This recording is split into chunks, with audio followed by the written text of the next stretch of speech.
Dr. Giliba Gill had been attached to the Tapion Hospital for about 4 years. She is described by her colleagues as an excellent physician and a true team player who did her part in maintaining the facility's high standards. Member of the Board of Medical Associates, which owns and runs the Tapion Hospital, Dr. Horatius Jeffers, says medical personnel were alarmed when Dr. Gill did not arrive for her Saturday evening shift in the Accident and Emergency Department where she was assigned. From my understanding of it, she hadn't turned up at work, and the doctor whom she would have relieved,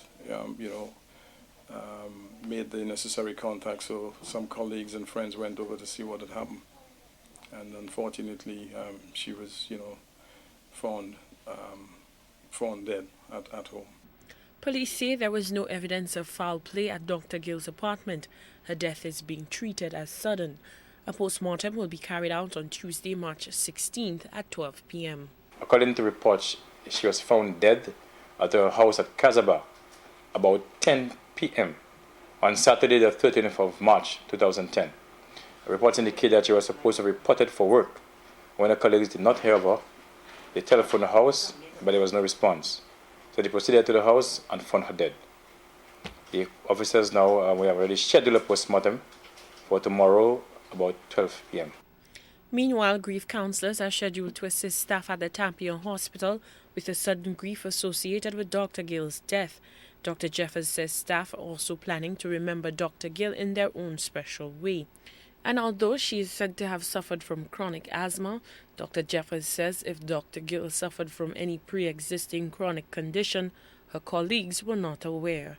I'm not aware of any sort of ongoing medical issues, but obviously this has come at a time for us. It was a certain death when somebody at 32-year-old dies. In our sort of in our times, somebody dying at 30 years is usually something unusual. So I think it's all it's all unexpected, all sudden. So as far as I am aware, there isn't any ongoing chronic medical issue. Dr. Giliba Gill was 33 years old and lived on her own in Casaba. A valedictorian of the 1993 graduating class of the St. Joseph's Convent, her body was found by her colleagues at about 10 p.m. on Saturday in her bed at that residence.